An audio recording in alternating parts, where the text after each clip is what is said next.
Hello, everyone. I'm Mike Sanclemente with Strategist.com. This is my late August 2013 webcast, and I want to talk to you today about fielding ratings. In particular, I'm going to give you my predictions of the Boston Red Sox, every major player on their roster, and what I think their fielding ratings are going to be. And the thing about the Sox, the thing about any team really, is where they're going to fall in the standings. If you're a playoff team versus not a playoff team, we've seen in the past that Mr. Richmond and Strat-O-Matic will vary a player's defensive rating, maybe up or down just a little bit, to play with where they're falling in the standings. So I want to walk through that a little bit. First, though, a bit of a housekeeping note. It is now available for pre-order. And the it is our 9th annual rookie review, where we cover usually over 200 carded players. Any player that's going to get a card that didn't get a card last year, we cover them. We've been doing it for 9 years. And we appreciate you guys continuing to give us your business. You keep buying it, so we're going to keep making it. So if you go over to strategist.com, actually the first thing, if you hit pause over here, then you jump over to strategist.com, put in your pre-order, come right back. You don't miss anything. And you'll get yours late fall is where we're projecting that to be available. So getting over to the Red Sox. Sox are an interesting team. They're battling Tampa right now for first place. They've got about half their players, I think, are pretty set with their ratings, and the other half could kind of play a little bit. And they have an interesting wrinkle at shortstop with Mr. Iglesias that I'll get into in a second. But let me go around the horn. We'll start with the big man with the big last name, Jared Saltalamacchia. Right now, he's got a 19% caught stealing rate for a catcher, which is not good. He got a +2 last year. Sorry, he got a +1 last year. I think he could get a +2 this year. The Sox finishing first. Probably better chance at a +1. I don't see a 0 with him. There have been some teams that have really taken advantage and just taken it to him. The Astros a few weeks ago had like 4 steals in the first 5 innings off of him.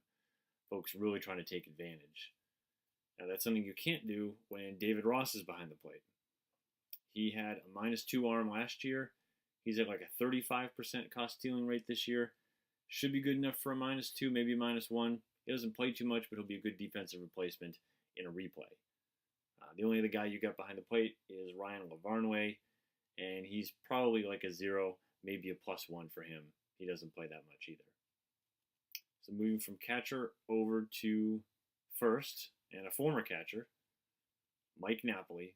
So it's his first full season at first base, although he played plenty of it when he was with Texas. So a player's first season in a position, typically you're not going to get the benefit of the doubt. When he's played in previous years, he's been a 4. I mean, come on, he's got to be a 4, right? I mean, he's a catcher. He's got to be slow. Plus, he's got a beard.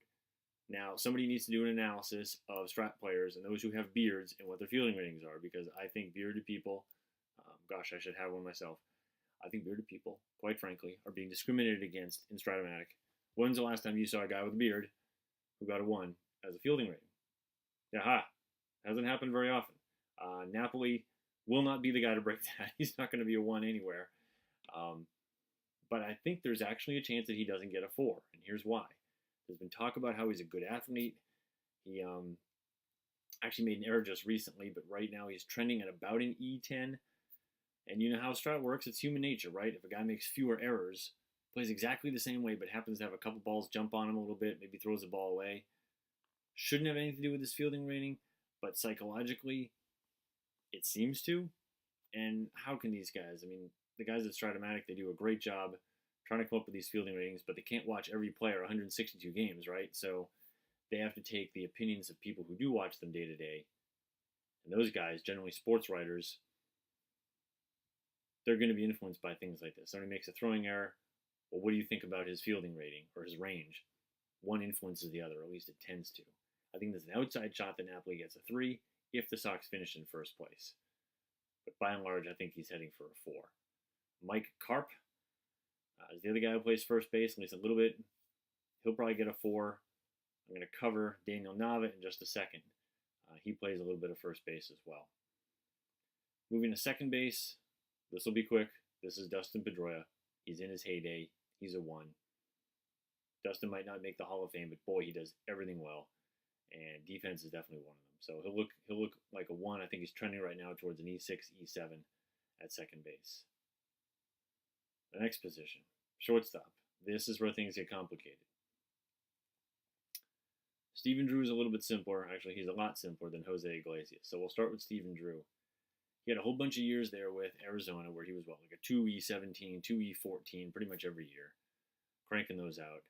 Beginning of last year, he started, what year was that? 2012 with Arizona. He actually got a 3. And moved to Oakland the back half of 2012 where he was a little healthier, more healthy than he was in the previous part of the season. He was back to a 2. He's like a 2E12 with the A's. That's pretty much what I see him for with the Sox. I don't see him being a 3, especially given how well the Sox have done. I don't see him being a 1. You're not going to go ahead and suddenly give a guy a 1 when he's 32 years old, especially when Drew hasn't quite played the whole season. He's played about 2/3. I feel like if you're going to make that kind of shift, there have to be a bunch of things in place. I don't see him getting the 1, but he's got a low number of errors. He's trending right now to be like a 2E13 or so. So another solid year at shortstop defensively for Stephen Drew. But now we get to the guy who might give you a migraine headache if you think about it too much, Jose Iglesias. So he's shifted teams, but with the Red Sox over to the Tigers, and for both teams he's played third base and shortstop. Now that Mr. Johnny Peralta will be suspended for the rest of the year, he's going to get a lot more at-bats at shortstop for the Tigers, and that may twist things a little bit. But if he were to be injured today for the rest of the year, it's pretty dicey because he's got those 4 things going. So it's shortstop for the Sox, third base for the Sox, shortstop for the Tigers, third base for the Tigers. If Strat doesn't want to ruin any replays, how do you take all 4 of those? And how do you make sure somebody replaying the season is going to split them all up evenly? Especially, shortstop is his natural position. I personally think he's got a very good shot at getting a 1. He's made this many errors so far this year at shortstop in 400 innings as a rookie. It's pretty good. So I think, again, the number of errors you make shouldn't have anything to do with your range. In fact, Johnny Peralta, who will probably be a 4E6, might argue that the less range you have, the better shot you have of making fewer errors. But I think human psychology being what it is, people are going to say, geez, he's only made 2 errors this year. They're probably going to be more inclined to give him a 1 than a 2. I don't see him getting a 3 at shortstop at all. I really don't see him getting a 2 either. The question is, what does he get at third base? Because if he gets like a 3, let's give him a mediocre rating at third base. What's that? I don't know. 3E15, 3E20, let's say, at third base. If you do that, you got him in your lineup. Are you ever going to play him at third base? And then if he gets a 1E7 at shortstop, think about that too. Who's going to have a shortstop who's better than a 1E7? So you would only be playing him at shortstop. If Strat wants to keep those even, wants him to spend just as much time at third as at short, Strat's probably going to have to make both positions a 2, which might be a little bit of a stretch at third base. I don't know if he might be worth a 2 at third. I think he's a lot better than a 2 at short. But again, Strat has those wrinkles because they want to preserve the replay first and foremost.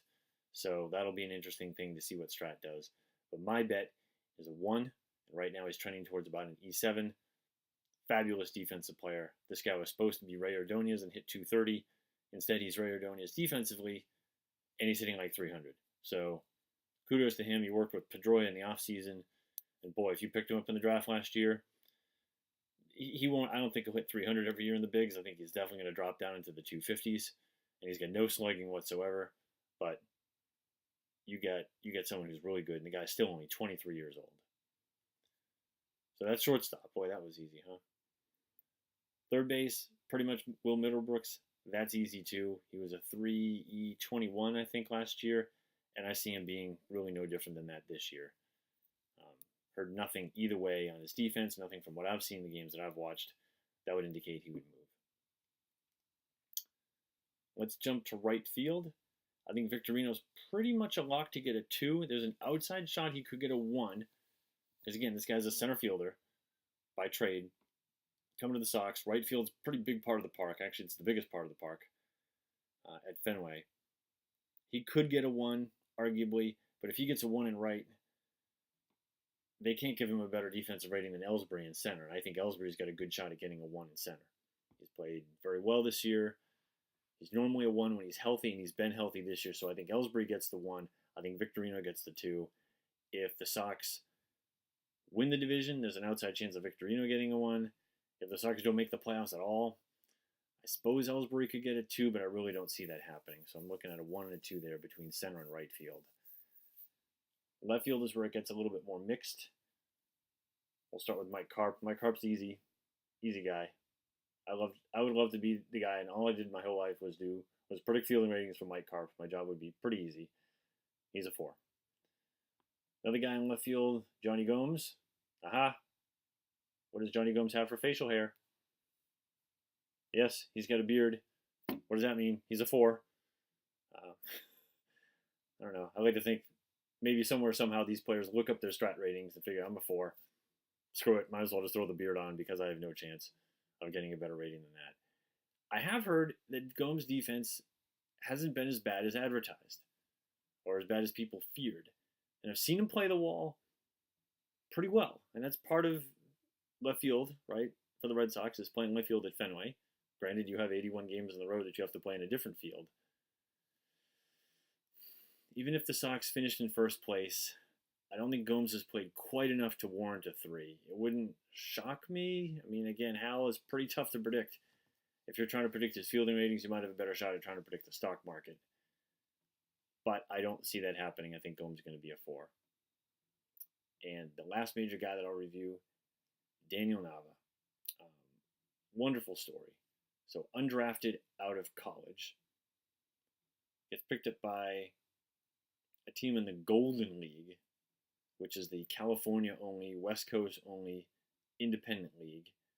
I saw one of the games when I was living in Fullerton, California. I saw Jose Canseco bat third, struck out 4 times in a game, and we walked out together. Well, not really together, but we were close to each other. He threw his bats over his shoulders, walked out the parking lot, got in his car, and drove away. And that tells you all you need to know about the Golden League. The level of talent is not that high. Nava won the MVP of the Golden League his first year.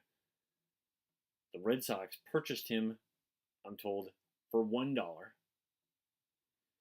Yeah, I'd buy that for $1. Brought him into their system. Slowly but surely he made it through. When he came to the bigs, he had a little bit of a... You can't see me, I'm hitting my belly. He had a little bit of a gut. Not a gut. He had a little bit of a paunch. And he was a left field 4, right field 4, I think his first year, which was 2011, I want to say. He didn't play much the next year, but people have said he's worked really hard to be fit and really hard to improve his defense. So last year, he was a 3 in left, 4 in right. He did great up until about, like mid-July, and then he just started tanking. And I think he wasn't physically strong enough to handle the rigors of playing in the majors, maybe. I'm not quite sure, but he just nosedived. He was starting to do the same thing this year, but he's picked it back up again. He's still got that 380 on base, and he's playing full-time.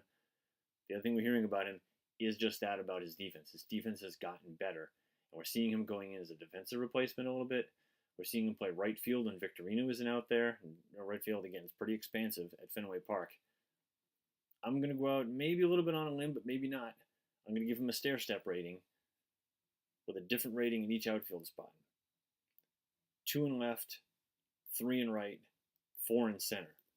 So the other cool thing about Nava, not just his story, but he's played 1 game in center. He started 1 game in center, played 8 innings, so he'll get a rating there, probably be a 4. But for leagues where you've got to be rated in a position, he'll be able to be your center fielder, at least in a pinch, as a 4. He's also been playing a little bit of first base because Napoli's been hurt a little bit lately. I think he'll probably be a 4 at first base, but having that kind of versatility is really nice. At first base, I don't see him getting a better defensive rating than Napoli. So whatever Napoli gets, I think Nava will get the same thing. Otherwise, in a replay, Napoli does pretty well both ways, but you could arguably put Nava at first if Nava had a better defensive rating than Napoli, and then be throwing Karp and Gomes in left field. All of a sudden, Napoli isn't going to play at all because you've got Big Pappy as your DH. So I don't see Nava getting a better rating than Napoli at first base, but I do see a 2-3-4 in the outfield. 2 in left, 3 in right, 4 in center.